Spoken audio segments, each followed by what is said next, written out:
Nettleheads, 'tis I, the badly dressed poet again. And yes, I'm once again in my kitchen.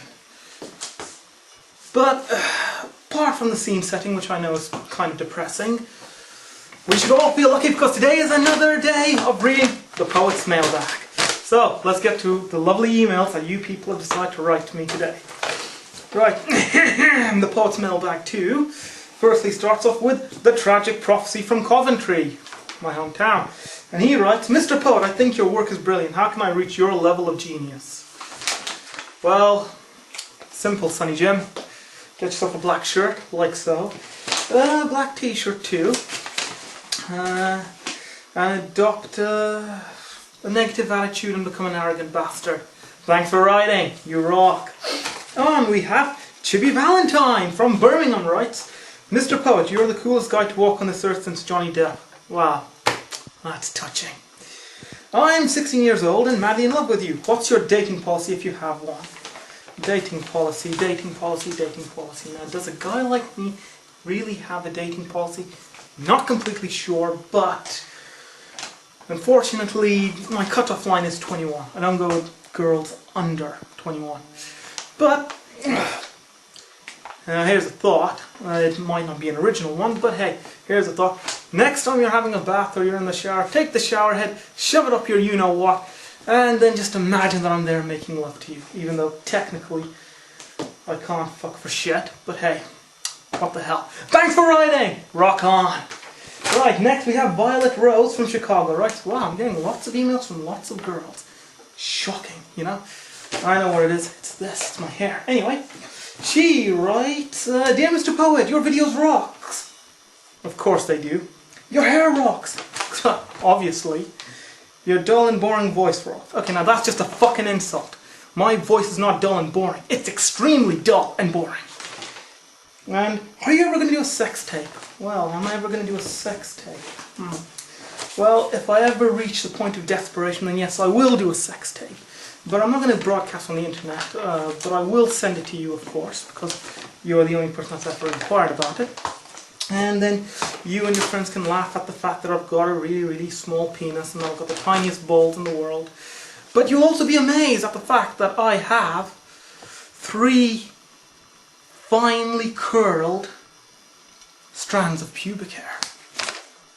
Thanks for writing. See you in my dreams. Or nightmares, or whatever. Right, Sean Princewell from Manchester writes, Yo, badly dressed dude, call me an idiot. Okay. You're an idiot. Thanks for writing. Mrs. True Keller from Bristol writes, Dear Mr. Poet, you are sick. Someone needs to stop you. You aren't about... Oh, go fuck yourself, you old hag. Jeez. What's wrong with that woman? Anyway, Gemma Dawkins from LA writes, Dear Mr. Poet, you suck. Your videos suck. You are just vile. Well, Gemma Dawkins from LA, I have one thing to say to you. It's girls like you that get down on your knees and suck. All I do is stand there with a big old smile on my face. So blow me, honey. Just fucking blow me. Thanks for writing. And next we have Ahmed Ali from Pakistan. Well, I didn't know that my videos went all the way to friggin' Pakistan. Then I'll be getting an email from some guy from India. Which is not bad. Anyway, he writes, Am I a bastard? Yes, you are. Go forth and tell the world. Cindy Nightingale from she hasn't said where she's from, so what the fuck. But she writes, Have you ever had a girlfriend? Well, now that's self-explanatory. But for those of you who obviously can't answer the question for yourself, yes, I've had a girlfriend once, maybe twice. Pity was my right hand, which I like to call Mr. Joyful. He says hi. Hi. Hey. There, I hope that answered your question. Donnie Cork from New Jersey writes, wow, there are lots of news in America, aren't there? Like New Jersey, New York, new this, new that. Donnie Cork from New Jersey writes, Mr. Poet, I was wondering if a man as talented as yourself... Ah, thanks. Oh, that's touching.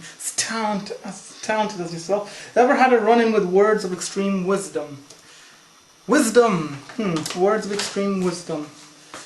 Can't say that I have, but I think the closest thing I've come to wisdom was something that my uncle once said to me when I was just a little boy. And it went something along the lines of, when you get to my age, you realise that girls are nothing more than a physical thing, and that everything in life has a double meaning.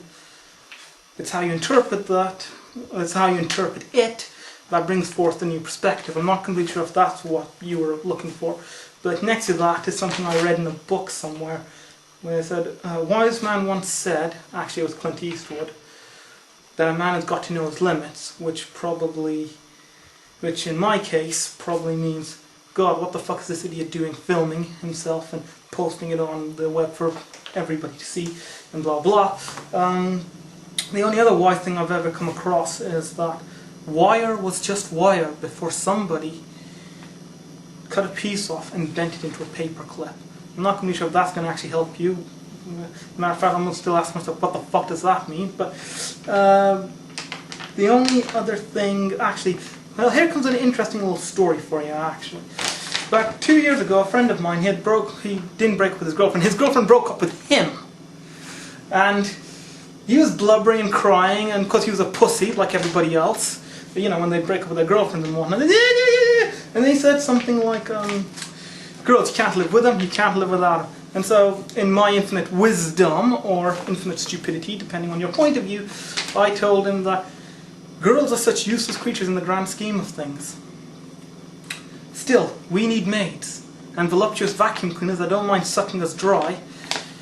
So, I guess girls are good for something after all. I hope that answers your question. Keep on writing. Oh, fuck. Dude, move your finger. Crap, it's not recorded.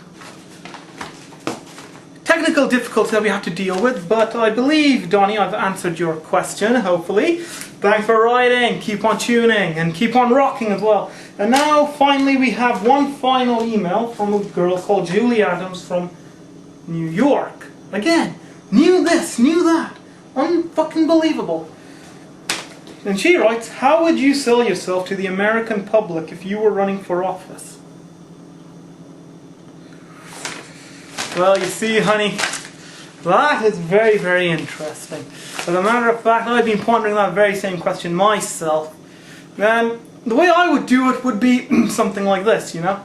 Probably get some sort of uninteresting background, and then say, Obama, I like him, I like him, I like what he wants to do, I like his views, I like this and I like that.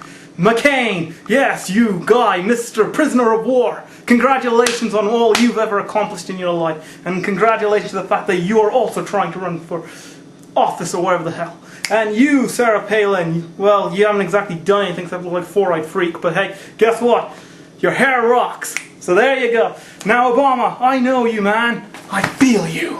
And McCain, this is my salute to you. But Mr. and Mrs. America, guess what? There is another candidate in town that is going to win your hearts with his